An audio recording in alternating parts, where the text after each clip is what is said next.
Hi viewers, welcome to Telakapalli media. చాలా వార్తలు ఉన్నాయి, చాలా అంశాలు ఉన్నాయి. వాటన్నిటి గురించి డిస్కస్ చేద్దాం. మన వీక్లీ 9లో మనతో పాటు తెలకపల్లి రవి గారు ఉన్నారు. ఆయనతో మాట్లాడదాం.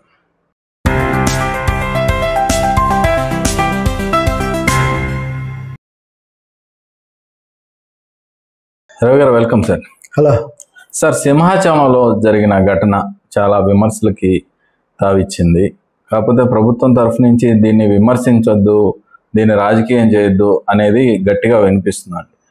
ఈ మధ్య మీరు వైజాగ్ టూర్ కూడా చేసి వచ్చారు.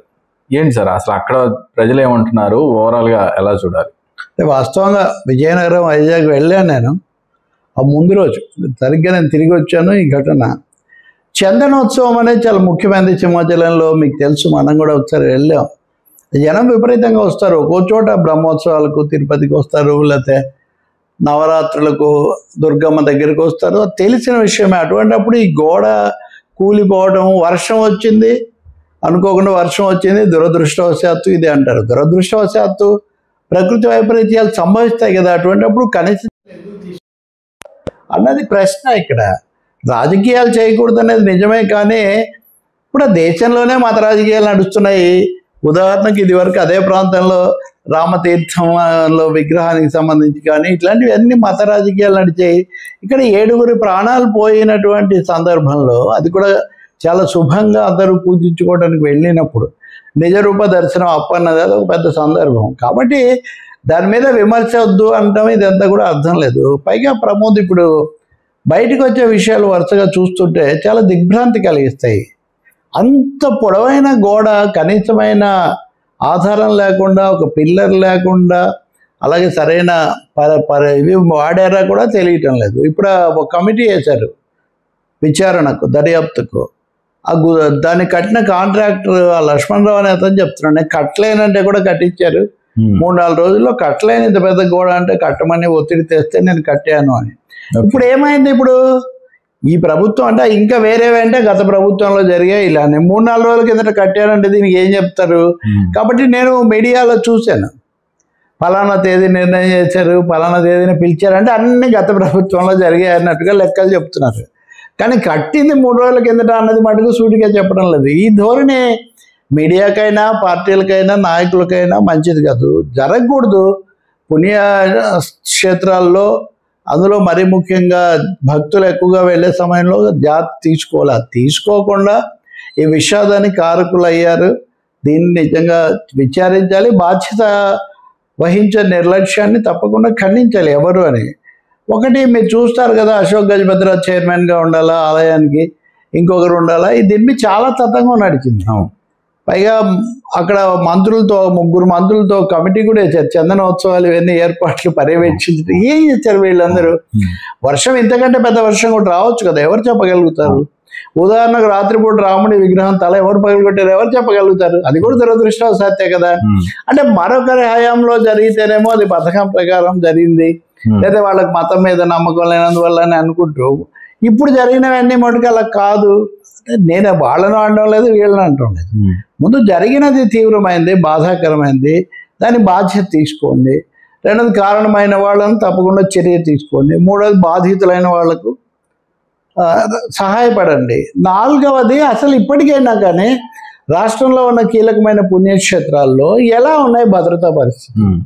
ఎక్కువ మంది వస్తే ఆ రద్దీని తట్టుకోగలిగిన కెపాసిటీ ఉందా లేదా? ఇది చాలా ఓపెన్ మైండ్తో చేయాలి. ఆ నివేదిక పారదర్శకంగా ప్రజల ముందు పెంచాలి. రెండోది, అక్కడ వాళ్ళ అభిప్రాయాలు, అనుభవాలు, కష్ట నష్టాలు కూడా తెలుసుకోవాలి.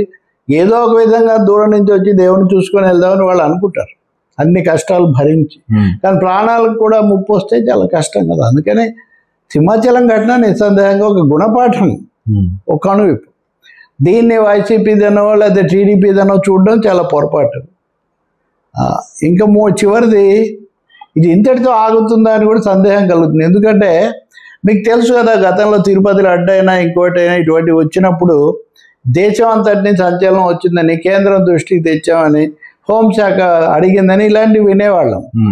అప్పుడు కూటమి ప్రభుత్వం తరఫున అవన్నీ జరిగాయి, అది అడ్డైనా తొక్కిసలాటైనా. ఇప్పుడు వైసీపీ వాళ్ళు ప్రతినిధి వర్గం హోంమంత్రి అమిత్ షా దగ్గరికి పంపిస్తున్నారు. ఆంధ్రప్రదేశ్లో ఆలయాల్లో భద్రత కొరబడుతుంది అనే ఒక ఫిర్యాదు మీద వాళ్ళ పత్రికలో కూడా అన్నివే రాస్తున్నారు ఇన్ని ఘటనలు జరిగాయని. నేను అంటుంది ఏంటంటే పార్టీలు రాజకీయాలతో సంబంధం లేకుండా భక్తుల భద్రత అనేది మీరు చూడండి. దేశంలోనే మత రాజకీయాలు పెరుగుతున్నాయంటే మళ్ళీ వీటిని తీసుకొని అమిత్ షా దగ్గరికి వెళ్ళి మరి కుంభమేళాలో జరిగిన దానికి అమిత్ షా ఏం చెప్తాడు? అదే చాలా ఇంకా పెద్ద విషాదం కదా.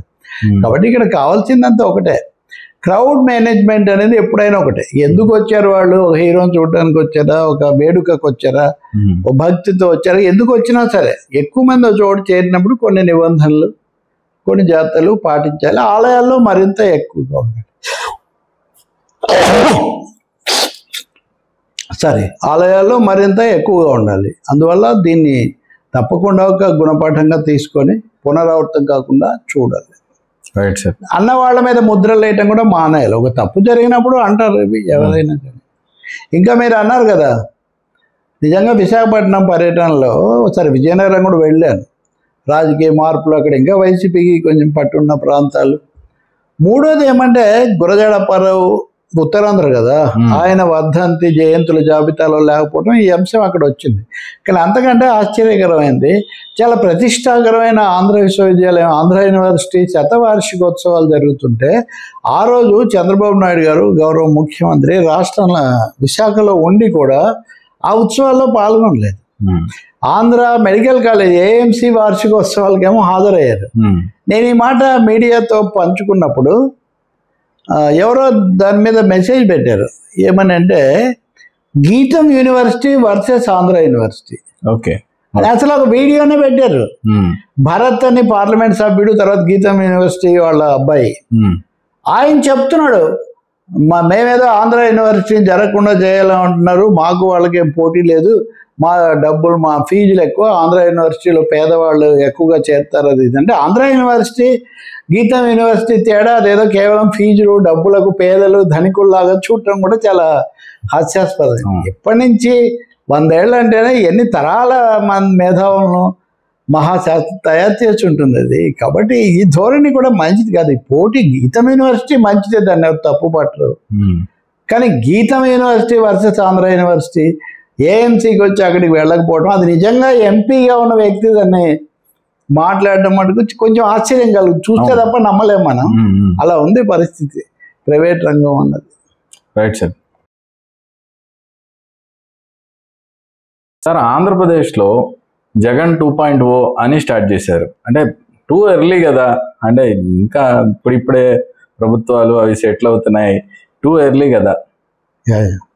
అంటే ఇప్పుడు కాదు, ఓడిపోయినప్పటి నుంచి అతను మాట్లాడుతున్నాడు. అంటే ప్రజలు నాతోనే ఉన్నారు, ఏదో జరిగింది, గోల్మాల్ జరిగిందని కదా అతని ఆరోపణ. రెండో విషయం ఏమంటే మాకు 40% ఓట్లు వచ్చాయి కదా, మా ఓట్లు మాకు అంటే నేను ఇప్పటికీ అందుకనే నాకు హోదా ఇమ్మని ఆయన అడుగుతూ ఉంటారు. ఇది కనీస సంఖ్య లేదు 11కు రాదంటే కూడా.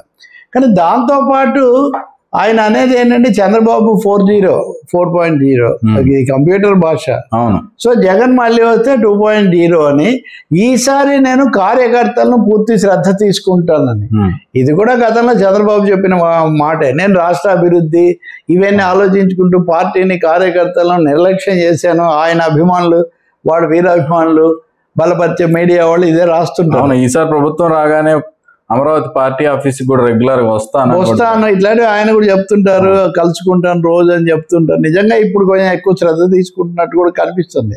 పైగా కార్యకర్తలు వెంటాడుతున్నారు. సరే, టీడీపీ సంగతి ఎలా ఉంటే, వైసీపీ విషయానికి వస్తే కొంతకాలం జగన్ మాట్లాడలేదు, తర్వాత ఎక్కువ బెంగళూరులో ఉంటున్నారు. ఇది వచ్చింది. ఈ మధ్యకాలంలో వరుసగా సమావేశాలు పెడుతున్నారు. ప్రతి సమావేశంలో మొన్న కూడా మాట్లాడారు ప్రజాప్రతినిధులు, స్థానిక ప్రజాప్రతినిధులు. సో ఇదంతా రాక్షస పాలన, ఇదంతా చేస్తున్నారు, బటన్ నొక్కితే చేర్చేవాళ్ళం, అవన్నీ ఏం చేయడం లేదు. సో ఆయన 2-3 థీమ్స్ పెట్టుకున్నారు. ఒకటి, సంక్షేమ పథకాలు మేము చేస్తాము, వీళ్ళు చేయడం లేదు. రెండోది, కేసులు ఆరోపణలు ఇవన్నీ కూడా కక్ష సాధింపు కోసం పెడుతున్నారు. ఇవన్నీ నన్నేం చేయలేవు, అప్పుడు అన్ని రోజులు జైల్లో పెట్టారు, ఏమైంది అంటే మనం గత వారం కూడా చర్చించాం. ఒక విధంగా జైల్లో పెట్టడానికి జరుగుతుంది అనే ఒక గట్టి సందేహంలో ఆయన ఉన్నారు. కాబట్టి మొన్న అయితే చాలా గట్టిగా మేము కూడా వచ్చాక ఇది చేస్తామనే మాటతో పాటు ఈ మాట ఎందుకు అంటున్నారు కార్యకర్తలు పట్టించుకుంటున్నాను అని? అంటే ఒక సందేహం ఆయనకు కూడా ఉంది, పార్టీ కార్యకర్తలు ఈ అభిప్రాయం ఏర్పడిందని, దూరం అయ్యారని. ఇంకోటి ఏంటంటే మనం రాగానే కరోనా వచ్చింది అనే ఒక మాట కూడా, అంటే కొంచెం సమర్థించుకోవడానికి అప్పుడు జరిగిన ఆలస్యాలు వాటిని సర్దుకోవడానికి ప్రయత్నం చేస్తున్నారనమాట. రెండోది ఏమో కేసులు వరుసగా, అంతకుముందు కేసులు కాక ఇప్పుడు కేసిరెడ్డి మద్యం కుంభకోణం వాళ్ళందరూ హైకోర్టుకి వెళ్తే హైకోర్టు వాళ్ళకి ఇంకా ఉపశమనం ఇవ్వలేదు, రాష్ట్ర ప్రభుత్వం దీన్ని బట్టి వెళ్తా ఉన్నారు. అదే దీంట్లో మిథున్ రెడ్డి వాళ్ళ ఎంపీ వెళ్తే ఆయనకు ఉపశమనం ఇవ్వలేదు. ఇలా వరుసగా చాలా ఉన్నాయి. సోషల్ మీడియా కేసుల్లోనేమో మీరు శృతి మించి ఒత్తిడి చేయకండి అని కోర్టులు చెప్తున్నాయి, కొన్నిసార్లు విడుదల కూడా చేస్తున్నాయి. కానీ రాజకీయంగా కుంభకోణాలు, అవినీతి ఆరోపణలు ఇట్లాంటి వాటిలో మటుకు కోర్టులు ఏం పెద్దగా ఉపశమనం ఇవ్వట్లేదు. ఇప్పుడు మాజీ మంత్రి విడుదల రజనీ మరిది గోపి, అతన్ని కూడా అరెస్ట్ చేశారు, అతనికి కూడా కోర్టుకు వెళ్తే ఏం రాలేదు. ఇంకొకటి అయితే కనుక వివేకానంద రెడ్డి హత్య కేసు, అది అంతకు ముందు నుంచి కొనసాగుతుంది. అందులో జగన్ ప్రభుత్వం ఉండగా సిబిఐకి అప్పటి పోలీసులకు వ్యతిరేకంగా పెట్టిన కేసును ప్రస్తుత ప్రభుత్వం ఉపసంహరించుకుంది. సో కేసుల రంగంలో చాలా పరిణామాలు జరుగుతున్నాయి. ఇవన్నీ ఫోకస్డ్గా అటే వెళ్తున్నాయి. సాధ్యమైనంత తొందరలో జగన్ అరెస్ట్ చేస్తారేమో ఒక ప్రచారం, దానికి సిద్ధం చేస్తున్నాడా అని కూడా ఒక సందేహం కూడా కలుగుతుంది. సార్ గతంలో అయితే వాళ్ళ చెల్లి లేదంటే మదర్ ఆయన జైల్లో ఉన్నా కానీ బయట కాపు కాశారు, ఇప్పుడు ఏంటి పరిస్థితి? నీవు అన్నమాట నిజమే, వాళ్ళు అప్పుడు అదుకున్నారు. ఆయన అసలు ఆ పార్టీ పెరిగిందే అప్పుడు కదా. మైసూరా రెడ్డి ఉన్నాడు కదా మాజీ మంత్రి సీనియర్, నిజానికి రాజశేఖర రెడ్డికి జగన్ కూడా వ్యతిరేకమే. కానీ హఠాత్తుగా జగన్ అరెస్ట్ చేయగానే ఆయన వైసీపీలో చేరాడు. అప్పుడు నాతో అన్నది ఏంటి, జగన్ అడిగాడు అన్న కొంచెం పార్టీని చూడు నేను లేనప్పుడు, అంటే నేను అందుకని వచ్చాను అని చెప్పేవాడు. సో అప్పుడు కూడా జగన్ విషయం తను లేకపోతే ఎవరు చూస్తారు ఏంటి, ఇది ఒకటి ఉంటుంది. ఈ మధ్య మీరు చూశారు కదా వరుస సమావేశాల్లో పొలిటికల్ అఫైర్స్ కమిటీ అనే దాన్ని ఏర్పాటు చేయడం, నెలకోసారి కూర్చోవాలని చెప్పడం, మళ్ళీ సజ్జల రామకృష్ణారెడ్డిని తెచ్చి అక్కడ పాత సమన్వయకర్తగా నిలబెట్టడం, ఇవన్నీ కూడా జరుగుతున్నాయి. కాబట్టి పార్టీని రక్షించుకోవడం, ఎదుటి వాళ్ళ మీద కాస్త ఎదురుదాడి చేయటం, మూడోది ఏం పర్వాలేదని భరోసా ఇవ్వడం, నాలుగోది ఇదిగో జగన్ 2.0 వచ్చేస్తాం మనం వచ్చేసినట్టే ఎప్పుడు పెట్టినా వస్తాయి. ఈ మధ్య సర్వేలు కూడా చేయిస్తున్నారు. ఈ మధ్య అందరికి అన్ని పార్టీలకి అదొకటి అలవాటుగా మారింది సార్. వెంటనే సర్వేలు చేయడం ఇప్పుడు జరిగింది. ఇప్పుడు ఎందుకు జరుగుతాయండి, ఏడాది కూడా కాలేదు. సో వచ్చే తర్వాత ఏం జరుగుతుంది అన్నది కూడా అది తొందరపాటు వ్యవహారం. వేరే విధంగా భరోసా కల్పించాలి. మూడోది ప్రజల్లోకి వెళ్తాను, కలుసుకుంటాను, సమస్యలు తెలుసుకుంటానని చెప్తున్నప్పటికీ ఎప్పటికప్పుడు అది ముందుకు పోవట్లేదు. ఉదాహరణకు సింహాచలం ఘటనలో ఆయన అక్కడికి వెళ్ళారు, ఆ మాట్లాడడము, అగ్రెసివ్ టోన్ అవన్నీ చూస్తే మామూలు ఆయన ఎప్పటిలాగా అవి ఉంటాయి. సో కావాలనే ఒక విధమైన ఒత్తిడిలోనే జగన్ ఇవన్నీ చేస్తున్నారనే అభిప్రాయం కూడా రాజకీయ వర్గాల్లో ఉంది. ఏదైనా పార్టీ వాళ్ళ మొరేల్ నిలబెట్టడం ముఖ్యమని. Right sir. సార్ పెహల్గావ్ దాడి తర్వాత ఇండియా యుద్ధానికి సన్నద్ధమవుతోంది, ఇండియా యుద్ధానికి వెళ్తుంది, వార్ షిప్స్ మోహరిస్తున్నారు, ఇలా వార్తలు వస్తూనే ఉన్నాయి. ఇండియా నిజంగా యుద్ధానికి వెళ్తుందా అనేది ఒక పెద్ద ప్రశ్న, సవాలు, పజిల్. ఒకటి, ప్రధానమంత్రి మోదీ కూడా సర్వీస్ చీఫ్స్తో తర్వాత సెక్యూరిటీ అడ్వైజర్స్తో సమావేశం అయిన తర్వాత చెప్పింది ఏంటి, త్రివిధ దళాలకు మేము పూర్తిగా అధికారం ఇచ్చాము, ఎప్పుడు ఎక్కడ ఎవరిని ఎలా అన్నది మీరు నిర్ణయించండి అని. కాబట్టి దాంట్లో ఎక్కడ యుద్ధం చేస్తాము, పాకిస్తాన్కి పాఠం చెప్తాం అనేది లేదు. ఉగ్రవాదాన్ని మేము కఠినంగా ఎదుర్కొంటాము, ఆ అధికారం వీళ్ళకి ఇచ్చాము అని ఆయన చెప్పారు. ఇంటర్నేషనల్ సమాజం కూడా అదే చెప్తుంది, అదే అంది. దాని మీద చాలా మంది అనుకుంది ఏంటంటే యుద్ధానికి రెడీ అనే దానికే ఇలా చెప్పారని. మీరు చూస్తున్నారు కదా ఈ ఘటనల తర్వాత నిజంగా చాలా ఘాతుకమైనవి. 26 మందిని చంపేశారు, చాలా బాధాకరం. అది కూడా ఒక పథకం ప్రకారం చేశారు, తర్వాత జరుగుతుంది. కాబట్టి మోదీ ప్రభుత్వం, ముఖ్యంగా మోదీ యుద్ధానికి గ్రీన్ సిగ్నల్ ఇచ్చారు అంటే ఇచ్చారు అని మీడియాలో ఒక పెద్ద వర్గం రోజు ఈ కోణంలో దాన్ని కాస్త ఉద్వేగ ఆవేశభరితమైన సమస్యగా చేసి చెప్తున్నారు. కానీ తెలిసిన వాళ్ళు చెప్తుంది ఏంటంటే యుద్ధం దాకా వెళ్ళదు భారతదేశం, వెళితే పెద్ద దేశంగా వాళ్ళ ట్రాప్లో పడినట్టు అవుతుంది. రెండో విషయం మూడు సూత్రాలతో భారత ప్రభుత్వం పనిచేస్తుంది. ఒకటి, ఈ విషయంలో మన మీద ఏదో ఎక్కువ భారం వేసుకొని అందులో ఇరుక్కుపోయే పని చేయకూడదు. రెండవది, తీసుకునే చర్య అయినా కానీ పాకిస్తాన్ షాక్ చేసే విధంగా, సర్ప్రైజ్ చేసే విధంగా ఉండాలి. మూడవది, పాకిస్తాన్ మీద చాలా విపరీతమైన భారము పెట్టే విధంగా ఉండాలి. ఈ మూడింటితో దీనికి తోడు అంతర్జాతీయ సమాజాన్ని వెంట తీసుకోవాలి. ఈ 4 సూత్రాల ప్రకారం మన విధానం ఉంటుందని. మీరు ఇంకోటి చూస్తున్నారు, పాకిస్తాన్ ఆశించినట్టు వెంటనే రంగంలోకి దిగకపోవడం వల్ల వాళ్ళు కొంచెం దెబ్బతిన్నారు. దానికి తోడు ఈ సన్నాహాలు, ఈ వార్తలు వస్తున్న కొద్దీ వాళ్ళు అమెరికా వెంట, చైనా వెంటబడి మీరు ఎలా అయినా భారతదేశాన్ని ఒప్పించండి అని వాళ్ళ మీద ఒత్తిడి తెస్తున్నారు. మీరు చూస్తే ట్రంప్ చెప్పాడు, వాళ్ళ ఉపాధ్యక్షుడు వాన్స్ కూడా మాట్లాడాడు, తర్వాత మార్క్ రూబియో అని వాళ్ళ విదేశాంగ మంత్రి కూడా, రక్షణ మంత్రి రాజ్నాథ్ సింగ్తో మాట్లాడారు. వీళ్ళందరూ మేము మీతో ఉంటాం, కానీ మీరు యుద్ధం దాకా వెళ్ళకండి, ఉద్రిక్తతలు పెరగకుండా చూడండి అని వీళ్ళు సలహా ఇస్తున్నారు. పాకిస్తాన్కి ఏమో మీరు జరిగిన దాన్ని ఖండించండి, వీటిని రెచ్చగొట్టే పనులు మానుకోండి అని చెప్తున్నారు. తప్పకుండా పాకిస్తాన్ వీళ్ళు చెప్పినట్టే వీళ్ళ డబ్బులతో నడుస్తుందని అందరికి తెలుసు. కానీ బహుశా మొన్నటి పరిణామాల తర్వాత తప్పకుండా అంతర్జాతీయ అభిప్రాయం కూడా పాకిస్తాన్ ఇప్పుడు చేసింది బాగాలేదు అనే వైఖరి తీసుకుంది. చైనా కూడా అదే సర్దుకోండి అని చెప్తుంది. అందుకని అంతర్జాతీయంగా కూడా యుద్ధానికి పెద్ద ఇది లేదు. ఈరోజు కూడా మళ్ళీ అమెరికా నొక్కి చెప్తూ ఉంది. కాబట్టి యుద్ధం జరగకపోవచ్చు. భారతదేశం కోణంలో చూస్తే కూడా కొంతమంది కావాలని, సహజంగా ఒక ఆత్మగౌరవం కలిగిన దేశం ఒక దాడి జరిగినప్పుడు ప్రతీకారం తీర్చుకోవాలి, అది ఇది అనే పరిస్థితి వస్తూ ఉంటుంది. ప్లస్ మన దేశంలో ఇప్పుడు మోదీ సంఘ పరివార హయాంలో హైపర్ నేషనలిజం అంటాం, అధీకృత దేశభక్తి నడుస్తున్నటువంటి ఈ సమయంలో ప్రతి ఒక్కరు ఊగిపోతారు కదా.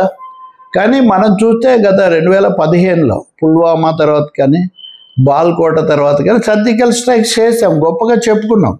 మోదీ భలే చేశాడని అందరం ప్రశంసించారు మీడియాలో. ఏమైంది, మళ్ళీ ఇంత పెద్ద దాడి జరిగింది కదా. కాబట్టి భారతదేశం కూడా చాలా ఆచితూచి అడుగేయాలి. అందరూ వద్దంటున్నా తనేదో యుద్ధం చేస్తుంది అనేది తెచ్చుకోకూడదు. మూడో ముఖ్యమైన అంశం, ఉగ్రవాదులు ఏరివేసి కాశ్మీర్ అన్ని పార్టీలు ఏకగ్రీవంగా తీర్మానం ఆమోదిస్తున్నప్పుడు కాశ్మీర్ను వెంట తెచ్చుకోవడం ముఖ్యంగానే అక్కడ 10 మంది ఉగ్రవాదుల ఇళ్ళు పేల్చేసామన్నారు ప్రభుత్వం. దీన్ని అన్ని పార్టీలు ఖండించాయి.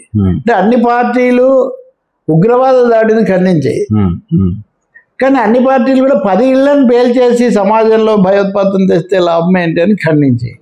అక్కడికి సుప్రీంకోర్టు కూడా, సుప్రీంకోర్టు ఈరోజు భట్ అనే ఒక కుటుంబం వాళ్ళని ఏదో ఆగమేఘాల మీద పాకిస్తాన్కి పంపించాలి, వీసాలు రద్దు అని అధికారులు వెంటపడుతుంటే వాళ్ళు సుప్రీంకోర్టుకి వెళ్తే కొంచెం మానవతా దృక్పథంతో చూడండి అని వాళ్ళకు ఉపశమనం ఇచ్చింది. కాబట్టి తప్పకుండా ఒక ద్విముఖ వ్యూహం అనుసరించాలి తప్ప ఏదో ఉద్వేగాలకు, ఒత్తిళ్లకు గురైపోయి అసలు ప్రభుత్వం గురవుతోందా అనేది ప్రశ్న. అంటే అలాంటి వాతావరణం మనకు బయటకు అనిపిస్తుంది కదా. తర్వాత బీజేపీ తాలూకు అధికార ప్రతినిధులు రకరకాలుగా మాట్లాడుతున్న తీరు కానీ, రెండోది మీడియా ద్వారా చేస్తుంటారు కదా, మీడియా హైప్. ఎవరిస్తారు లీక్లు? వీళ్ళకి తెలియదు కదా. అలాగే మామూలుగా బీజేపీతో ఉండే అర్నబ్ గోస్వామి లాంటి వాళ్ళు కొన్ని ఛానల్స్ అవి ఫోకస్డ్గా ఇస్తున్న సమాచారాలు వీటన్నిటి రీత్యా. కాబట్టి ఇంకా అదే కాకుండా కాశ్మీరీ విద్యార్థుల మీద దాడులు అక్కడక్కడ జరిగిన పరిస్థితి ఇవన్నీ ఉన్నాయి. కాబట్టి దేశాన్ని, మరి ముఖ్యంగా కాశ్మీర్ను వెంట తీసుకొని వెళ్ళి అంతర్జాతీయ మద్దతు తీసుకొని పాకిస్తాన్ను ఏకాకిం చేయాలి. ఇంకొక కీలకమైన చివరి అంశం ఏమంటే, పాకిస్తాన్ సైన్యం అంటే ఆ దేశ ప్రజలకే ఏవగింపు పుట్టింది. ఇప్పుడు కనుక సాయుధ ఘర్షణ వస్తే మన దేశం మీద దాడి జరిగిందని తప్పకుండా ప్రజల్లో మళ్ళీ ఒక సైన్యం పట్ల మళ్ళీ సానుకూల భావన వచ్చి దాన్ని బలపరిచే పరిస్థితి వస్తుంది. కాబట్టి ఏ విధంగా చూసినా యుద్ధం వెంటనే వస్తుందని చెప్పడానికి కానీ, రావడం మంచిదని కానీ మనం చెప్పలేం. రాకపోవచ్చు, కానీ సాయుధ ఘర్షణలు, ఏరివేతలు తీవ్రమవుతాయి. ఇవన్నీ జరగడానికి కీలకమైనది కాశ్మీర్లో నిఘా వైఫల్యం. సో నిఘా వైఫల్యాన్ని చక్కదిద్దుకోవడం కీలకం. Right sir. సరే, Indian government first time waves 2025 అంటే తొలి ఆడియో విజువల్ సమ్మిట్ నిర్వహిస్తుంది. అక్కడ మోడీ మాట్లాడారు, కళ్యాణ్ గారి గురించి మాట్లాడారు, రకరకాల. దీన్ని ఎలా చూడాలి? అంటే మోదీ ప్రభుత్వము అలాగే మామూలుగా భారతదేశంలో ఉన్న పరిశ్రమ కూడా ఎంటర్టైన్మెంట్ ఇండస్ట్రీ ఎంత ప్రాధాన్యత ఇస్తున్నారో తెలుస్తుంది. World audio visual entertainment summit అని దీనికి పేరు పెట్టారు, వేవ్స్ అనే పేరు. ఫస్ట్ టైం ఇండియాలో మొదటిసారి భారీ ఎత్తున పెట్టారు. దీనికి మొత్తం celebrities Hollywood, Bollywood, Kollywood, Tollywood top notch stars అందరూ, రజనీకాంత్, షారుఖ్ ఖాన్, చిరంజీవి, అల్లు అర్జున్, అంబానీలు కూడా వచ్చారు. అంబానీలు, అక్కడ రాని వాళ్ళు ఎవరు లేరు. అంటే మొన్న రీసెంట్ గా అంబానీ పెళ్లి చేశారు కదా, అప్పుడు సంపాదించిన నెంబర్లన్నీ వచ్చినట్టుంది. చాలా ఉన్నట్టు వాళ్ళ దగ్గర. ఆ డబ్బులు కూడా మేము ఇంత పెడతాము, దీని మీద ఇంత పెడతాము, ఇట్లాంటి ప్రకటనలు కూడా చేశారు. అక్కడ మోదీ మాట్లాడుతూ దీన్ని ఆరెంజ్ ఎకానమీ అన్నాడు కొత్తగా, ఒక కొత్త మాట. అందుకని ఆరెంజ్ ఎకానమీ, ఎంటర్టైన్మెంట్ ఇండస్ట్రీ ద్వారా రావాలి. భారతదేశం అనేది నిజానికి క్రియేటివిటీలో, స్టోరీ టెల్లింగ్లో, కథలు, పురాణాలు, వీటన్నిటిలో మనది యూనిక్ మెథడ్. ప్రింట్ మీడియాలో కూడా ఇండియాలో వచ్చినన్ని ఎక్కడ అది ఉంది. కాబట్టి దీన్ని మనం పెంచుకోవాలి. తెలియకుండానే భారతీయ సినిమాలో రీజనల్ సినిమా అన్నది కాస్త నేషనల్ సినిమా, పాన్ ఇండియా అయిపోయి ఇది గ్లోబల్ కూడా అయిపోయింది. కాబట్టి అపారమైన అవకాశాలు ఈ రంగంలో ఉన్నాయి. క్రియేటర్స్, క్రియేటివిటీ కూడా చాలా ఎక్కువగా. కంటెంట్ క్రియేటర్స్ అనే పదం, కంటెంట్ క్రియేటర్స్ అనేది కూడా మోదీ ఆ విషయాల్లో సిద్ధాస్తుడు. మీరు చూడండి, కొంతకాలం కిందట TV9 వాళ్ళు ఏదో ఒక స్పోర్ట్స్ సంబంధించి ఒక సమిట్ పెడితే అక్కడికి వచ్చి TV9 అని పేరు తీసి మరి ప్రత్యేకించి మీరు చాలా లీడ్ చేస్తున్నారు అది ఇది అని ఆయన చెప్పారు. అనేక సందర్భాల్లో ఆయన మీడియా, ఒకప్పుడేమో ఆయన ప్రధానమంత్రిగా ఇంతవరకు ఒక్కసారి కూడా పూర్తి స్థాయిలో మీడియా కాన్ఫరెన్స్ నిర్వహించలేదు. కానీ ఆఫ్ అండ్ ఆన్గా వచ్చి ఇలాంటి వాటిలో పాల్గొనడం, ఉపన్యాసాలు ఇవ్వడం, యాక్టివైజ్ చేయడం. అంటే he knows the art of using media and social media like anything. This happened in 2013 itself. ఆయన అభ్యర్థిగా అయినప్పటి నుంచి 3D, మోడీ ఇన్ 3D అని మనం చెప్తాం కదా, అది కూడా ఎవరితో ఉండాలి? ఒక చిన్న మామూలు యాక్టర్ అయినా సరే గ్లామర్ స్టార్గా ఉంటే వాళ్ళతో తను ఉండాలి అనేది ఆయన. అసలు ప్రశాంత్ కిషోర్ బాగా పైకి తీసుకొచ్చింది అతనే, అప్పుడు తీసుకొచ్చారు. కాబట్టి ప్రధానమంత్రి కదా, ఆయనకు ప్రచారం విలువ పూర్తిగా తెలుసు. మూడోది, ముంబైతో వాళ్ళకున్న ఇవి, అంబానీస్తో ఉన్నవి, వీటి అన్నిటి రీత్యా కూడా ఇప్పుడు మీడియా అని కాదు మోడీ అని అలాంటి వాళ్ళు ఎప్పుడు అంటుంటారు కదా, ఇది కూడా సరిపోవట్లేదు. ఇప్పుడు ఎంటర్టైన్మెంట్ ఇండస్ట్రీలో కూడా పెనిట్రేట్ కావాలి. ఇప్పటికే సాఫ్రాన్ సినిమాని కాశ్మీర్ ఫైల్స్, లేదా కేరళ ఫైల్స్, లేదా రకరకాల ఫైల్స్, ఇవన్నీ కూడా. సో ఇప్పుడు వేవ్స్ దాకా చేరాయి. ప్రభుత్వం యొక్క, కేంద్రం యొక్క దృష్టి దీని మీద చాలా తీవ్రంగా ఉండబోతుంది అనేది మనకు చాలా స్పష్టమవుతుంది. చిరంజీవి కూడా వెళ్ళారు, అల్లు అర్జున్ కూడా వెళ్ళారు. ఇప్పుడు ఉదాహరణగా అల్లు అర్జున్ అడిగినప్పుడు ఆయన చెప్తున్నాడు ఏ విధంగా తను అనుకోకుండా ఐకాన్ స్టార్ అయిపోయాను, నటన ముఖ్యం, 6 ప్యాక్ బాడీ ఒకటి ఉంటే చాలదనేది తెలుసుకోవడానికి ఒక యాక్సిడెంట్ వల్ల తను తెలుసుకున్నాను. చిరంజీవి కూడా గత వారం మనం మాట్లాడాము, ఆయన ఆసక్తికరంగా చెప్పాడు. రామారావు గారు రాజకీయాలకు వెళ్ళాక ఖాళీలోకి వచ్చారన్నారు కదా, నేను అప్పుడే కాదని మాట్లాడాను. చిరంజీవి ఇక్కడ మాట్లాడుతున్నప్పుడు చెప్పాడు అంతకుముందే, రామారావు గారు నాగేశ్వరరావు ఉండగానే నేను వచ్చాను, ఏది ఇప్పుడు నాకు మోడల్ అనే విషయం నేను ఆలోచించాను. మృణాల్ సేన్ దర్శకత్వంలో మిథున్ చక్రవర్తితో తీసిన మృగయ సినిమాని నేను చూశాను, వేగం అవన్నీ కూడా. అలాగే కమల్ హాసన్ డ్యాన్స్ నేను తీసుకున్నాను. మేకప్ కూడా తక్కువ, మేకప్ తక్కువ, సహజంగా ఎలా చేయొచ్చు, అలాగే వివిధ భంగిమాలు ఎలా నటించవచ్చు, ఇవన్నీ నేను నృత్యం కమల్ హాసన్ నేర్చుకున్నాను. అంటే ఒక కొత్త జనరేషన్, అంటే అదే నా పాయింట్ కూడా, షిఫ్ట్. అది షిఫ్ట్ తప్ప అదేదో వాళ్ళ ప్లేస్లోకి రావటం కాదని దాన్ని ఆయన చెప్పారు. ఇలా రజనీకాంత్ కూడా కొన్ని చెప్పారు, ఇంకా చెప్తారు. అది 2-3 రోజులు జరుగుతుంది. మొత్తం మీద ఈ విజువల్ ఎక్స్ట్రావెంజా అనేది భారతదేశంలో ఉన్న రూలింగ్ క్లాసెస్ షో టైమ్స్ అంటారు చూడండి, పాలిటిక్స్, బిజినెస్ అన్ని షో టైం కింద మారిపోతున్నాయి. ఈ వేవ్స్ అనేవి they want to create waves. And Modi also మూడోసారి గెలిచిన తర్వాత, మెజారిటీ రాకపోయిన తర్వాత, అప్పుడు చేసిన దాన్ని ఇంకా మోదీ 3.0, ఇది మోడీ 3.0 వేవ్స్ అనేది. సో దీని అవుట్కమ్ ఎలా ఉంటుంది ఇది మనం ఇంకా తెలుసుకోవచ్చు. వేరే యాంగిల్స్ కూడా మనం మాట్లాడదాం. Right sir. సార్, దేశంలో కులగణన అంటే తెలంగాణలో ఆల్రెడీ జరిగిపోయింది. మోడీ గారు కూడా దేశం వ్యాప్తంగా కులగణన చేయడానికి ప్లాన్లు చేస్తున్నారు. ఇది పూర్తిగా బీజేపీ అండ్ మోడీ గారి ప్లానేనా? ఇంకో పక్కేమో ఇది మా క్రెడిట్ అని చెప్పేసి కాంగ్రెస్ పార్టీ ఆల్రెడీ చెప్తున్నారు. ఎలా చూడాలి? అలాగే చూడాలి ఇంకా మనం. ఎందుకంటే ఖచ్చితంగా మోదీ దీన్ని వ్యతిరేకించారు. గతసారి ఎన్నికల ప్రచారంలో రాహుల్ గాంధీ మీద ఆయన చేసిన దాడిలో ఒకటేమంటే కుల గణన ద్వారా ఈ దేశాన్ని కులాల వారీగా విభజించడానికి రాహుల్ గాంధీ కారకుడు అవుతున్నాడు. ఆయన దేశాన్ని ముక్కలు, వాళ్ళు ఎక్కడ ముక్కలు చేస్తారో ఈ విధంగా వాళ్ళు మాట్లాడారు. నిజానికి వీళ్ళే మత రాజకీయాలని వాళ్ళు విమర్శిస్తుంటే, అందరూ విమర్శిస్తుంటే వాళ్ళు కులగణన చేయడం తప్పు అన్నట్టు చెప్పారు. బీహార్లో నితీష్ కుమార్ వాళ్ళతో కలిసి వీళ్ళతో కలిసి మధ్యలో సర్కస్ చేసి నితీష్ కుమార్ కూడా చేయించాడు ఇవి. అంటే అది ప్రాసెస్ లో ఇలాంటి చేయడం అనేది అవసరం ఉండదా? ఖచ్చితంగా అవసరం కదా. ఇప్పుడు రిజర్వేషన్ల విషయం వచ్చినా ఉద్యోగాలు ఎన్ని ఉన్నాయి, ఎవరికి ఏం సదుపాయాలు కావాలి, ఎవరు సామాజికంగా వెనకబడిన తరగతులు, ఆర్థికంగా, ఇట్లాంటి చాలా ప్రశ్నలకు అసలు వివరాలు నా దేశంలో ఎవరున్నారు.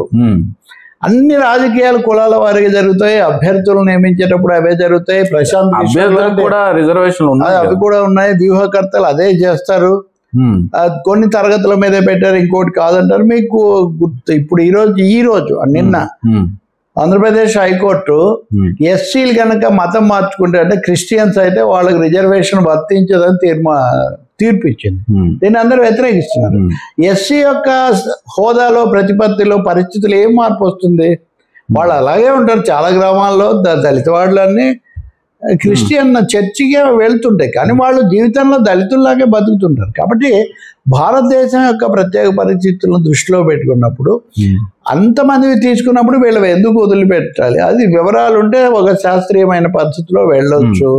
ఈ కొన్ని రాష్ట్రాల్లో, ఉదాహరణకు తెలంగాణలో సగానికి పైగా బీసీలు ఉంటారనేది మామూలు ఉన్న అభిప్రాయం. నిజమా కాదా తేల్చుకోవాలి కదా, లేకపోతే అభిప్రాయాలు పెరిగిపోయి. ఇప్పుడు ఉదాహరణకు ముస్లింలు, వాళ్ళ జనాభా విపరీతంగా పెరిగిపోతుంది, మనం వెనకబడుతున్నాం అని చెప్తుంటారు. మరి ఆ వివరాలు కావాలి కదా ఇట్లా. కాబట్టి ఇక్కడ అపోహలు తొలగించాలన్నా, సదుపాయాలు కలిగించాలన్నా స్పష్టమైన లెక్కలు ఉండడం వల్ల వాళ్ళు ఉన్న వాళ్ళ వివరాలు తీసుకుంటే ఏంటని కాదు. ఈ ఒక గవర్నమెంట్ చేస్తున్నప్పుడు ఇంకో గవర్నమెంట్ దాడి, మళ్ళీ ఈ గవర్నమెంట్ కాదు, ఇది కేంద్రం చేయాలి. అందరూ అడిగింది ఏంటంటే, మోదీ ప్రభుత్వాన్ని అడిగారు, మీరు జనాభా లెక్కలు తీసుకునేటప్పుడే కుల గణన కూడా చెయ్యండి, ఎలాగ జనగణనలో కుల గణన కూడా చెయ్యండి సెన్సెస్ లో అని. దానికి వీళ్ళు ఒప్పుకోలేదు 2 సార్లు. వీళ్ళు వచ్చాక ఒప్పుకోకపోగా ఇందాక నేను చెప్పినట్టు ఎదురుదాడి చేశారు.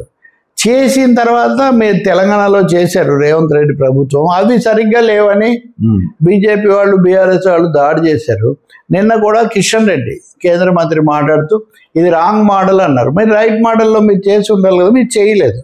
కాబట్టి ఇప్పుడు ఎందుకు చేస్తున్నారనే ప్రశ్న నిజంగా ఉత్పన్నం అవుతుంది. మొన్న ఎన్నికల్లో మోదీ బీజేపీ కొంత దెబ్బతినటము, రెండవది రాబోయేది బీహార్ ఎన్నికలు. బీహార్ ఎన్నికల్లో తప్పకుండా కులగణన సమస్య వస్తుంది ముందుకు, దాని మీద ఒక వైఖరి తీసుకోవాలి. తర్వాత ఉత్తరప్రదేశ్. సో సాంప్రదాయకంగా తాము చెప్పే మతతత్వం ఒకటే చాలదు కాబట్టి కులవాది కూడా తీసుకోవాలి. దీంట్లో ఇంకొక డైమెన్షన్ కూడా ఉంది. కులాలు ఏమైనా మనం అంతా బాగా హిందువులము అనే ఒక వైడర్ స్పెక్ట్రంలో ఇరిగించాలి అనే ఒక భావం కూడా వాళ్ళకు ఉంది. మీరు అన్నట్టు కాంగ్రెస్ క్లెయిమ్ చేస్తుంది. ఎందుకంటే రాహుల్ గాంధీని మీరు ఏదైతే విమర్శ చేస్తారో అది మీరే చేసుకుంటారు. అలాగే తెలంగాణను మీరు తప్పు పట్టి ఇప్పుడు మీరు అదే ఎలా చేస్తారు? కాబట్టి ఇప్పటికైనా చేయటం మంచిది, కానీ ఇంకోటి ప్రమోద్, ఇది చేయటం అనేది మొదటి అడుగు మాత్రమే. తర్వాత దానివల్ల వాళ్ళకి కలిగే ప్రయోజనం ఏంటి, మీరు ఏం పథకాలు అమలు చేస్తారు, ఈ అంశాలన్నీ కూడా మళ్ళీ లెక్కలోకి తీసుకోవాలి. అంటే చేస్తే పొలిటికల్ పార్టీలకి. కాబట్టి చాలా మంది అనేది కుల గణన, మోడీ గణన, కులాల లెక్క, ఓట్ల లెక్క, లేకపోతే ఆయన వాళ్ళ లెక్క, అంతకంటే ఇంకోటి కాదు. దీనికి కాంగ్రెస్ మాట్లాడకూడదు, అంతా మాకే ఇవ్వాలి క్రెడిట్ అంటే ఎందుకు ఇస్తారు? వాళ్ళు ముందు వాళ్ళు చేశారు, ఇతర రాష్ట్రాల్లో కూడా కొంత చేశారు. మీరు ఏం చేస్తారో చూసిన తర్వాత బాగుంటే మిమ్మల్ని మెచ్చుకుంటారు కదా. అంటే ఏమంటారే, తగ్గి కూడా తగ్గలేదంటాం. ఖండించిన దాన్ని తీసుకొని యూటర్న్ తీసుకొని, యూటర్న్ కాదు మై టర్న్ అంటే ఎలా కుదురుతుంది? Right sir. ఇండియాలో యూట్యూబ్ విస్తరణ అసలు అంటే అనలిస్టులకు కానీ ఎవరికి కానీ షాకింగ్ గురి చేస్తుంది. అంటే 10 కోట్ల మంది యూట్యూబర్లు ఇండియాలో, అంటే ఒక 150 కోట్ల జనాభా ఉన్న దేశంలో 10 కోట్ల మంది యూట్యూబర్లు. అసలు ఇది ఎలా సాధ్యపడుతుంది సార్? అంటే ప్రమోద్, ఇప్పుడు ఈ వేవ్స్ సందర్భంలోనే YouTube India CEO Neal Mohan ఆయన మాట్లాడారు. నిజంగా ఆయన చెప్పిన వివరాలు ఏంటి షాక్ అవుతుంది. నేను కూడా యూట్యూబ్లో చేసేవాడిని అయినప్పటికీ భారతదేశంలో 10 కోట్ల మంది కంటెంట్ క్రియేటర్స్ ఉన్నారు. కంటెంట్ ఎకానమీ అన్నాడు ఇందాక ఆరెంజ్ ఎకానమీ. ఇండియాలో కంటెంట్ ఎకానమీ ఇది ఒక ప్రత్యామ్నాయ ఇదిగా మారింది. తప్పదు, ఎందుకంటే 140 కోట్ల దేశంలో ఏ 10% చేసినా కానీ చాలా మంది అయిపోతారు కదా. కాబట్టి యూట్యూబ్ 850 కోట్లు అదనంగా పెట్టుబడి పెట్టి దీన్ని బాగా ప్రోత్సహించాలని నిర్ణయం తీసుకుందని ఆయన అక్కడ చెప్పారు. ఇండియాలో ఈ మీడియా, సోషల్ మీడియా కోణంలో ఇది చాలా ముఖ్యమైనది కాబట్టి నేను ఈ విషయం చెప్తున్నాను. మామూలుగా అనుకోవటం కానీ, ఇది కాకుండా దేశంలో మిలియన్ సబ్స్క్రైబర్స్ ఉన్నవాళ్ళు, మిలియన్ వ్యూస్ వాళ్ళు 15,000 మంది ఉన్నారంట. 15,000 మంది ఉన్నారు మిలియన్ సబ్స్క్రైబర్స్, అంటే 10 లక్షల మంది సబ్స్క్రైబర్స్ ఉన్నవాళ్ళు. కాబట్టి చాలా కుటీర పరిశ్రమగా మొదలై చాలా భారీగా విస్తరించింది, రాజకీయాలను ప్రభావితం చేస్తుంది, అనేక సందర్భాల్లో సంచలనాలకు కారణమవుతుంది. ఇంకా ఒకటి ఏంటంటే OTT సబ్స్క్రైబర్స్, వాళ్ళైతే కనుక 5 కోట్ల మంది ఉన్నారంట. అంటే ఇది మామూలు చాలా పాశ్చాత్య వెస్టర్న్ కంట్రీస్ జనాభా కంటే కూడా చాలా ఎక్కువ మంది వీళ్ళు ఉన్నారు. కాబట్టి దీన్ని చాలా ఇతోధికంగా పెంపొందించాలి. అలాగే ఇతర సందర్భాల్లో చెప్పినట్టు భారతదేశంలో ఉన్న కంటెంట్ క్రియేషన్ కొంచెం టిపికల్గా ఉంటుంది. అపారమైన వైవిధ్యం, కాశ్మీర్ నుంచి కన్యాకుమారి వరకు రోడ్డు మీద తిరిగి 4 రోడ్లు రకరకాలు ఏం చేసినా ఈ దేశంలో ప్రతిదీ ఒక వింతగా. గతంలో హాలీవుడ్ వాళ్ళు సినిమా తీసినప్పుడు ఇండియాలో 4 రోడ్లు చూపిస్తే వాళ్ళకి చాలా వైవిధ్యంగా. అదే ఇప్పుడు ఈవెన్ మనం చూస్తాం కదా, కొంతమంది పాపులర్ యూట్యూబర్స్ తరచూ ఎక్కడో ఇండియాలో ప్రత్యక్షమవుతున్నారు, దాన్ని చూపిస్తారు వాళ్ళంతే. అంటే వాళ్ళకి చాలా వింతగా ఉంటుంది. భారతీయులమైన మనకేమో చాలా మామూలు విధంగా ఉంటుంది.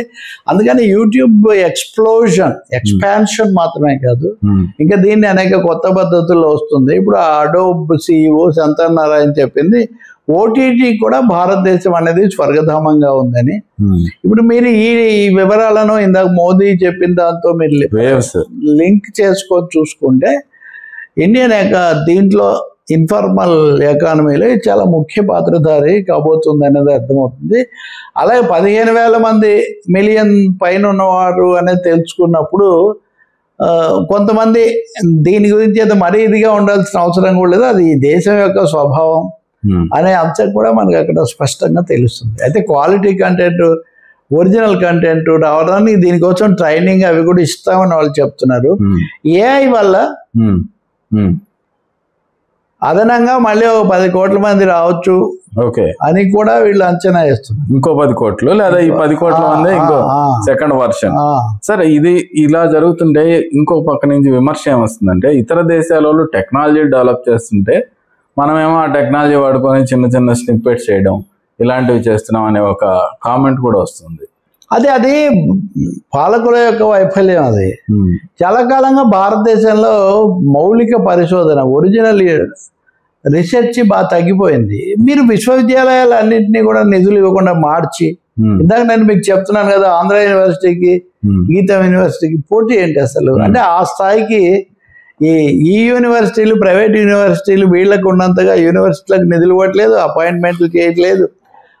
మీరు చూస్తారు కదా, ట్రంప్ అయితే కనుక అసలు హార్వర్డ్ యూనివర్సిటీకి నిధులు కోసేసి, ఇది ఒక పద్ధతి. ఇప్పుడు గ్లోబలైజేషన్లో, ప్రపంచీకరణలో ఈ కార్పొరేట్ హౌసెస్ గుప్పిట్లోకి వెళ్ళాలి అంటే అన్నిటి మీద పేటెంట్ రైట్స్ వాటికే ఉండాలి.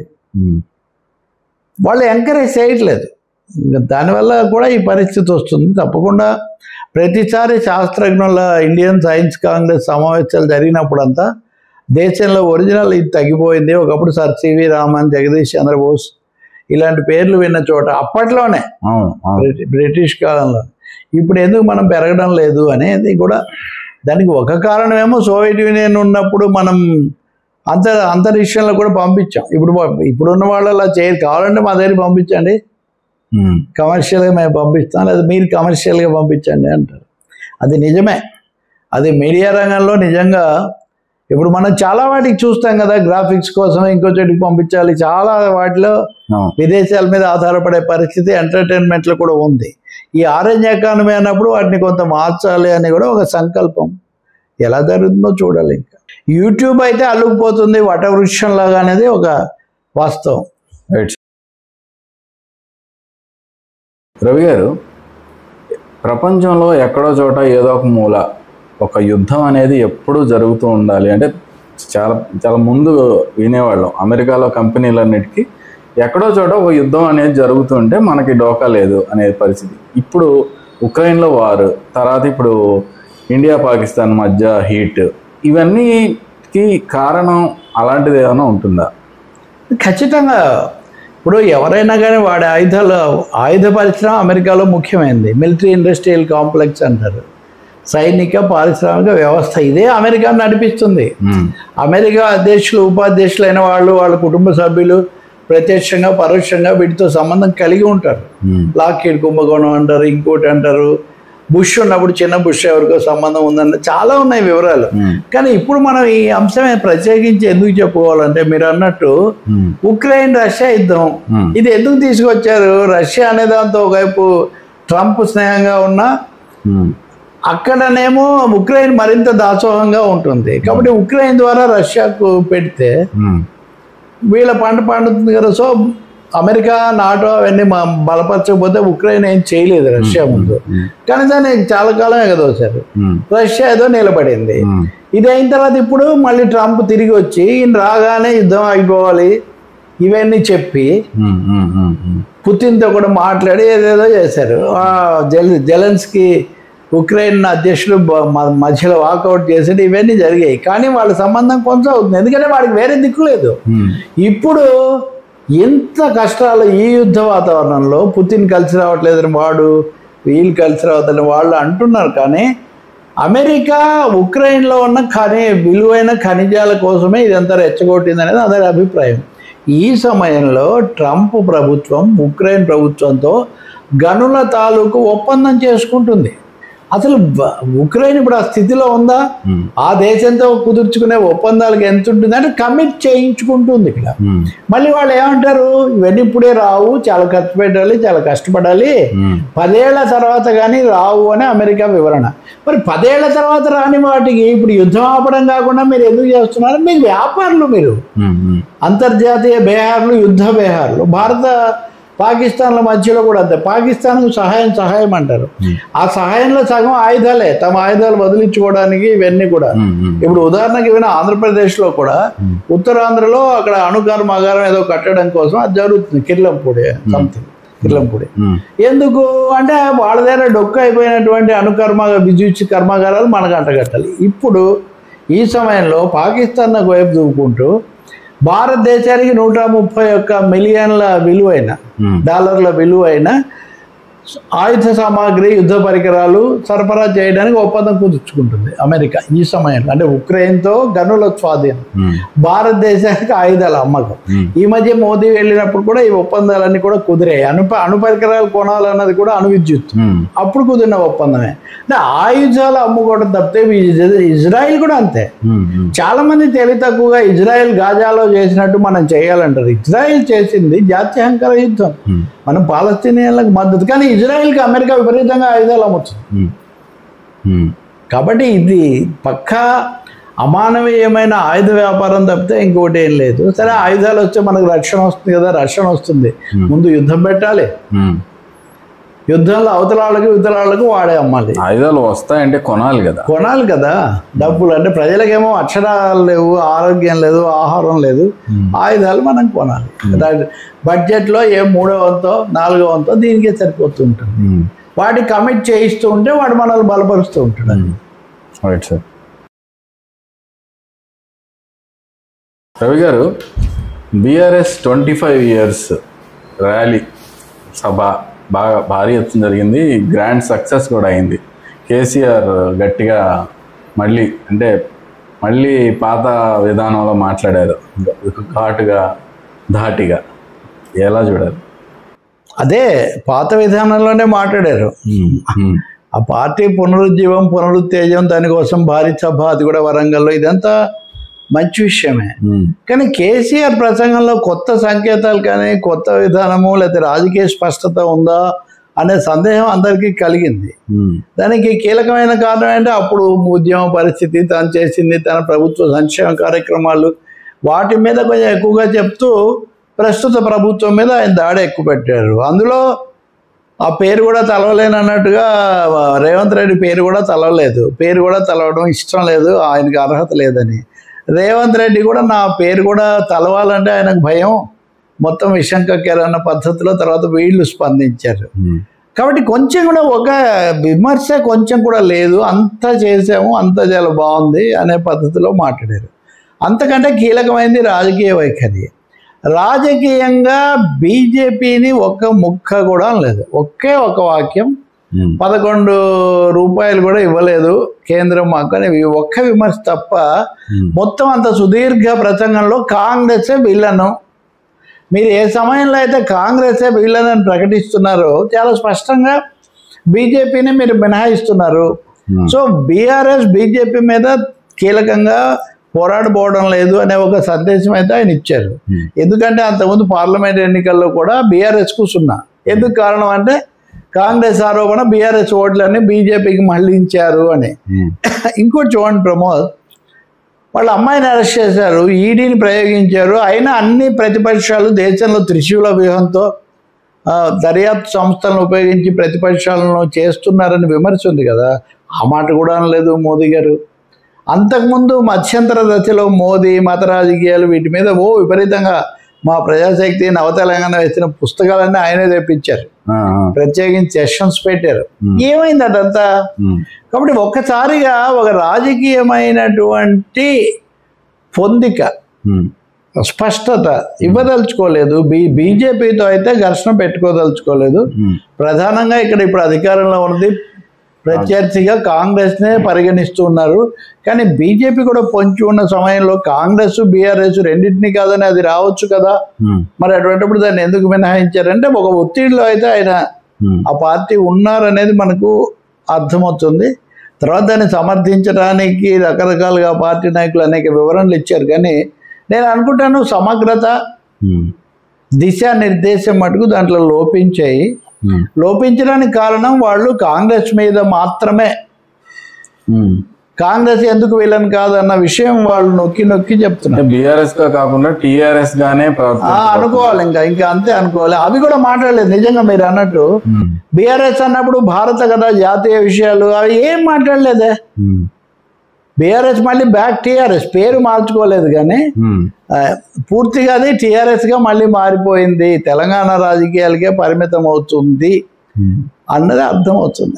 అది కొట్టొచ్చినట్టు కనపడింది. ఇంకా మిగతా విషయాలు భవిష్యత్తులో తెలుస్తాయి. ఆ సభకి ఎందుకు వెళ్ళలేదని, నీ సభకు రావడానికి నేను కావాలన్నా, మా పిల్లలే సరిపోతారు, వాళ్ళనే ఎదుర్కోవడం లేదని, ఇవన్నీ ఏమి పిల్లల వ్యవహారాలు కాదు కదా. వేరే కేటీఆర్ అయితే బీజేపీని టైం టు టైం విమర్శించడం కానీ అలా చేస్తూనే అంటుంటారు. ఆయన కొంతవరకు ఒక మాట రెండు మాటలు అంటుంటారు. బట్ వాళ్ళ ఫోకస్, కేటీఆర్ ఫోకస్ కూడా రాహుల్ గాంధీ, రేవంత్ రెడ్డి. బికాజ్ అధికారంలో ఉన్నారు కాబట్టి పాలక పార్టీని ఎదుర్కోవాలనే ఉద్దేశం కావచ్చు. కానీ మీరు దేంతో పోలుస్తారు? అంతకుముందు 2024 ఎన్నికలకు ముందు బీఆర్ఎస్ చేసిన విమర్శలతో మీరు పోలిస్తే కేటీఆర్ వీళ్ళంతా ఎంత తీవ్రంగా విమర్శించారు. మోదీ వస్తే పెద్ద పెద్ద కటౌట్లు పెట్టారు. ఇవన్నీ సేమ్ చంద్రబాబు నాయుడు ఏ విధంగా ధర్మయుద్ధం అని చేసి మోదీ మీద ధ్వజం ఎత్తారో ఇప్పుడు అక్కడ వేదిక మీద ఎలా మాట్లాడుతాం, సేమ్ కేసు ఇది. కాబట్టి ప్రాంతీయ పార్టీలకు ఒక స్థిరమైన ఖచ్చితమైన రాజకీయ అభిప్రాయం లేకుండా బీజేపీ యొక్క సామధాన భేద దండోపాయాలకు లోబడిపోవటం అన్నది ఒక లక్షణం. బీఆర్ఎస్ కూడా దానికి గురైద్దా అని మొన్న వరంగల్ సభ తర్వాత సందేహం కలిగింది. రైట్ రవి గారు.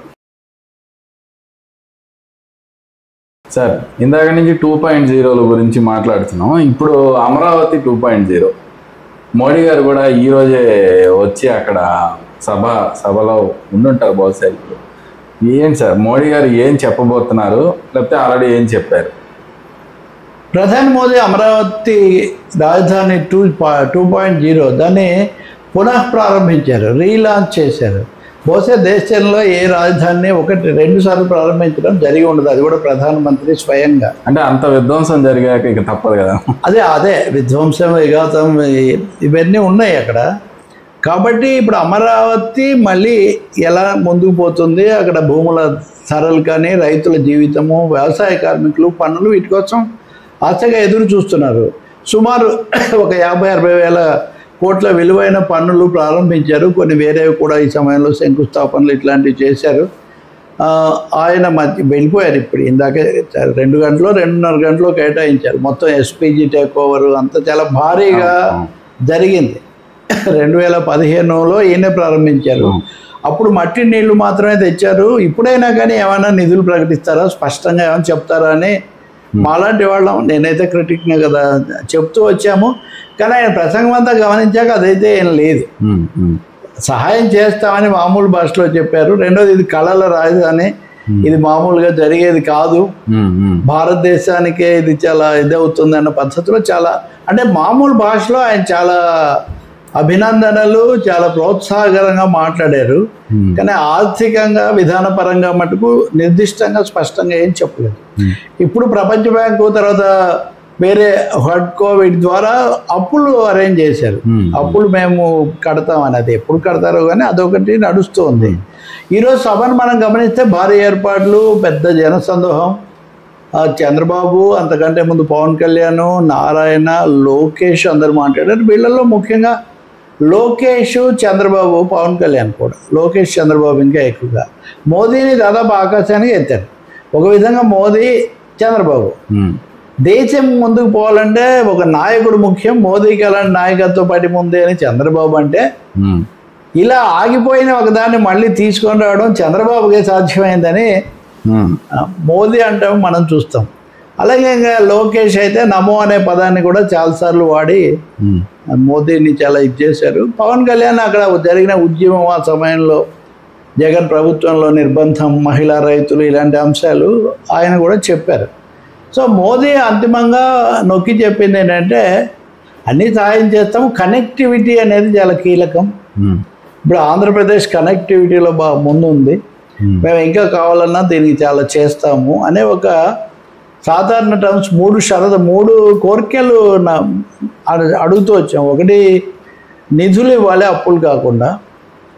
రెండోది, అమరావతి ఏకైక రాజధాని, దీన్ని మార్చకూడదని చట్టబద్ధమైన రక్షణ కల్పించాలి. మూడవది, అమరావతిలో కేంద్ర ప్రభుత్వ సంస్థలు 40 సంస్థలకు భూములు కేటాయించబడి ఉన్నాయి. ఆ జగన్, చంద్రబాబుతో నిమిత్తం లేకుండా మోదీ కట్టగలిగినవి. వాటిని వెంటనే మీరు ప్రారంభించి కడితే కేంద్ర సంస్థలు చాలా ఉద్యోగాలు వస్తాయి, అభివృద్ధి వస్తుంది, కదలిక వస్తుంది. జగన్ ఆపినా వీళ్ళు కట్టుండొచ్చు, నిజానికి కట్ల ఆయన ఆపడం పెద్ద తప్పు, ఇంక అందులో రెండో అభిప్రాయం ఏం లేదు. అమరావతి మళ్ళీ పునఃప్రారంభం కావడం చాలా సంతోషకరం, దీన్ని అందరు కూడా స్వాగతిస్తారు. అదే సమయం ఆ ఉత్సాహం కూడా అక్కడ కనిపించింది. నిజానికి ఎక్కువ స్పందన మోదీ ప్రసంగానికి అక్కడ వచ్చింది. అంటే ప్రజలు ఆశిస్తున్నారు మోదీ నుంచి, కేంద్రం నుంచి తమకు రావాలని. నేను 2015లో కూడా ఆయన మాట్లాడినప్పుడు చర్చలో ఉన్నాను, నేను ఇక్కడే ఉన్నాను. నన్ను పిలిచారు కూడా, మనిషిని పెట్టి, చంద్రబాబు ఎమ్మెల్సీని కూడా ఎవరినో పంపించారు మా మీడియా ముఖ్యుల దగ్గరికి. వెళ్ళలేదు, మన మీడియాలో మాట్లాడటమే మనకి ఇది కదా. ఇక్కడ కూర్చొని నేను, వెంకటకృష్ణ, తర్వాత చనిపోయిన మిత్రుడు నరసింహారావు, మేము ఆ రోజు ఉన్నాం. స్పెసిఫిక్గా ఏం చెప్పట్లేదు అని. ఆయన ఈరోజు కూడా దాన్ని దాటేశారు. కానీ మామూలు భాషలో మటుకు మేము హెల్ప్ చేస్తామన్నారు. చంద్రబాబు అయితే మాకు చాలా విధాలు సాయం చేశారని 1-2 సార్లు చెప్పారు. 2 విషయాలు స్పష్టమయ్యాయి. మోడీ ఒక పరిధిని మించి కమిట్ కాదలుచుకోలేదు. చంద్రబాబు నాయుడు ఎట్టి పరిస్థితుల్లో మోదీని బలపరిచేటటువంటి ప్రక్రియ ఆపదలుచుకోలేదు. దాన్ని బాగా కొనసాగించి, మీరు ఆశ్చర్యపోతారు, జూన్ 21న తాను వస్తానని మోదీ ముందే ప్రకటించారు. అంటే ప్రధానమంత్రి మోదీ రావటం అంటే చాలా ఎదురు చూస్తుంటారు కదా. జూన్ 21 యోగా దినోత్సవానికి చంద్రబాబు పిలిచారు, నేను వచ్చేస్తున్నాను అని కూడా ఆయన ఈరోజే చెప్పారు. అంటే పొలిటికల్ గుడ్ విల్ ఏమో చాలా ఎక్కువగా ఇక్కడ కనిపిస్తుంది. ఫైనాన్షియల్ శాంక్షన్స్ ఇంకా సాధించుకోవాల్సిన అవసరం ఉంది. రాబోయే రోజులైనా వస్తాయని మనం ఆశించాలి, రావాలని కోరుకోవాలి. రైట్ రవి గారు, థ్యాంక్ యూ సార్. ఈ వీక్ కూడా వచ్చి అనాలిసిస్ అందించినందుకు థ్యాంక్ యూ వెరీ మచ్.